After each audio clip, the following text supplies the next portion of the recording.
Кыргыз Республикасынын президенти Садыр Жапаров бүгүн 2 февралда Бишкек шаарынын жылуулук электр борборун калыбына келтирүү иштерин жүрүшү менен жеринен таанышты. Ал жака барганында мамлекет башчысына жылуулук электр борборунун толук кандуу ишинин бузулушуна алып келген штаттык эмес кырдаалдын кесепеттерин жоюу боюнча көрүлүп жаткан чаралар тууралуу маалымат берилди. Саламаттыкты сактоо министри Алымкадыр Бейшеналиев Садыр Жапаровго бейтаптардын абалы тууралуу маалымат берип, бардык зарыл болгон медициналык жардам толук көлөмдө көрсөтүлүп жатканы белгиленди.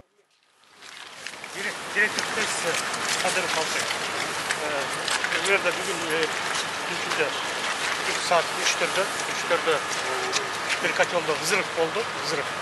Жарылуу oldu. Сразу su температурасы düştü. 415 мегаватт неме берип аткан электр энергия. Ал 150'ye чейин düştü. Анан биз отопленияны ысыксууну бере албай калдык. Ошон менен станция токтотулду. Азыр МЧСке дагы жолдо ыраазычылык билдиребиз. Бул иштер убагында келип, сразу баягы эмени ачак жарылуу болгондогу өрттү токтотуп, өчүрүп эметип калышты. Дагы мындай көбөйүп кеткенге көбөйттүрбөй токтотуп калышты убагында. Буюрса буягы жакшы эме кылышты да. Анан бул терезелер жабылып, үстүндөгү крышалар бүт ачылып, учуп эме болуп кетти. Күн чыгыш жагындагы сэндвич панелдердин баары түшүп, эме болуп турган азыр биз убактылуу болсо дагы жылуулукту кармап туралы деп атабыз. Себеби трубалар тоңуп калбаш үчүн. Азыр уже баштадык башкага ушул жагындагы котелдорду. Жарылган котел ар жагында экен, тиги баш жагында. Ана бул жагындагы котелдордон 3 резервде турган котелубуз бар болчу, ошону буюрса ишке киргизебиз кечке чейин. Азыр болсо ысык сууну токтотуп, себеби ысык суу мүмкүнчүлүгүбүзгө жараша. Отопление бар. 53 градусту берип атабыз. Ишке кирсе канча минутка чейин кетирип, кечке чейин. Причинасын не деп ойлойсуз? Причинасын азыр тактап атат МЧС. Буга чейин божомол менен биз 14-котелде коюп атканбыз да.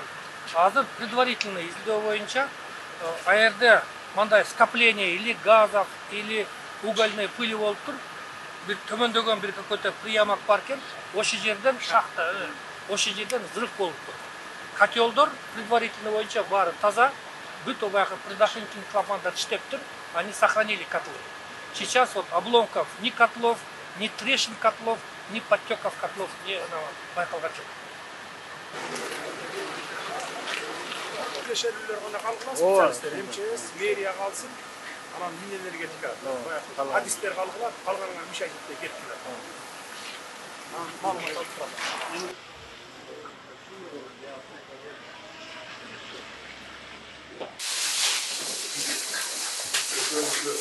23 жаштарысы тоқтатты. 33 жаштарысы 80% сознанияда.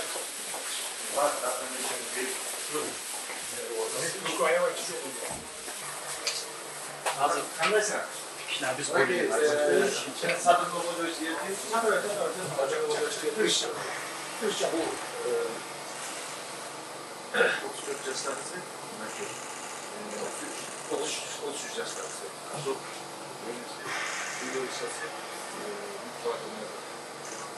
bir daha garajlarında çok gitti. Çok. O sayfada takip ediyor. Çok var. Yüzüsünün başka bir aldı.